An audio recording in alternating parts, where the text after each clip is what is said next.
नमो बुद्धाय, नमो धम्माय, नमो संघाय। आज हम दान संस्कार सीखेंगे। भगवान बुद्ध ने 8 कारण बताए हैं दान के। पहला कारण भगवान बताते हैं कि कोई खुद की इच्छा से दान करता है। किसी के मन में ऐसा उत्पन्न होता है कि भगवान बुद्ध की जयंती है, बाबा साहेब जी की जयंती है, इन्हें मुझे दान करना है। कोई ऐसा सोचता है कि मैं 10 दिन विपस्सना सेंटर में रहा हूँ और वहाँ मैंने भोजन किया, वहाँ मेरे रहने की सुविधा बहुत अच्छी हो गई है, तो ये सब किसी के दान पे हुई होंगी, तो मुझे भी दान करना है ताकि आने वाले 10 दिन में और किसी की साधना भी बहुत अच्छी हो पाए। जैसे मेरे मन को सुख और शांति मिली है, उसी प्रकार दूसरों के मन को भी सुख और शांति मिले, उनके भी विकारों की मुक्ति हो। इस प्रकार जान के वह खुद की इच्छा से दान करता है। कोई धर्म कार्य आगे बढ़ाने के लिए दान करता है, कोई भिक्खु भिक्खुनी के एजुकेशन के लिए दान करता है। जब कोई भिक्खु भिक्खुनी बीमार होते उस समय लोग खुद की इच्छा से दान करते हैं, धम्म परिषद में दान करते हैं और अनेक दान करने के कार्य होते हैं और कारण होते हैं। तो यह पहला कारण भगवान बताते हैं।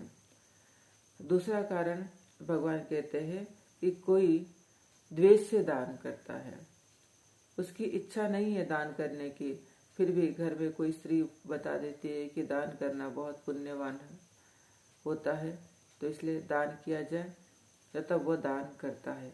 कोई मोह से दान करता है कि उसे पता ही नहीं कि दान करना कितना कुशल कर्म है, कितना पुण्य कर्म है, फिर भी वो सिर्फ देना है इसलिए दान करता है। चौथा भगवान बताते कोई भय से दान करता है। पांचवा कारण कोई इसलिए दान करता है ताकि उसके पूर्वजों ने दान किया है, उसके माता पिता ने दान किया है, तो इसलिए उसे लगता है कि यह हमारी परंपरा है दान देने की, तो मुझे भी यह परंपरा चलानी चाहिए, इसके लिए वह दान करता है। छठवां कारण भगवान कहते हैं कि किसी को मरण के बाद सुगति प्राप्त करना होता है।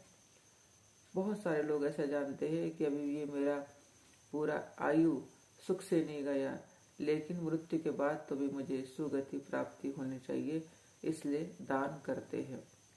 कोई कोई लोग उनके माता पिता के नाम से दान करते, धर्म कार्य को दान करते, मेडिटेशन सेंटर को दान करते हैं, कोई बुद्ध की मूर्ति दान करते हैं, या कोई रूम बना के दान करते हैं, या कंस्ट्रक्शन के कार्य जहाँ शुरू है तो वहाँ भी वो लोग धर्म को आगे बढ़ाने के लिए दान करते हैं। उसके बाद भगवान बताते हैं सातवां कारण कोई इसलिए दान करता है कि उसका चित्त प्रसन्न हो, वह संतोष बना रहे और सुखी हो। किसी को ऐसा लगता है कि पूरे जीवन में सुख प्राप्ति के लिए दान करना बहुत जरूरी होता है, दान करने से संपत्ति का लाभ होता है, दान करने से मानसिक सुख प्राप्त होता है, दान करने से हमें आरोग्य भी लाभ होता है, इसलिए दान देना बहुत अच्छा है, इसलिए बहुत सारे लोग दान करते हैं।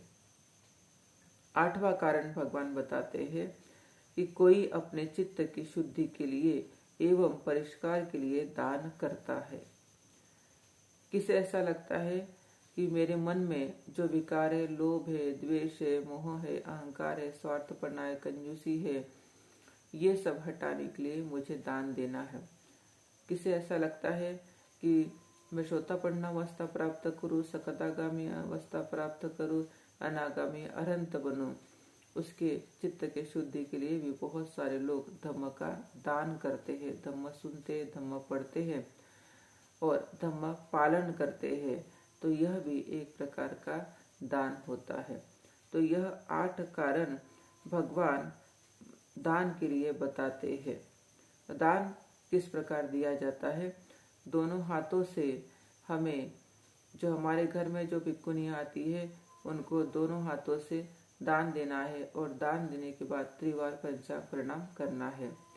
इस प्रकार हम दान देते हैं।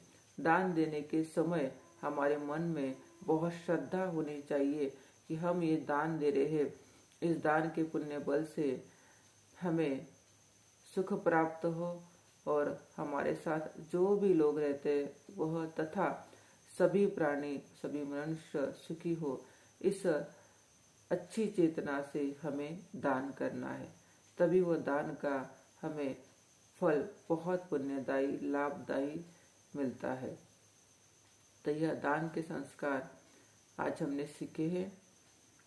तो यही मैं मेरा प्रवचन समाप्त करती हूँ। सबका कल्याण हो, सबका मंगल हो, सभी को आयु आरोग्य सुख और धम्म की प्राप्ति हो। साधु साधु।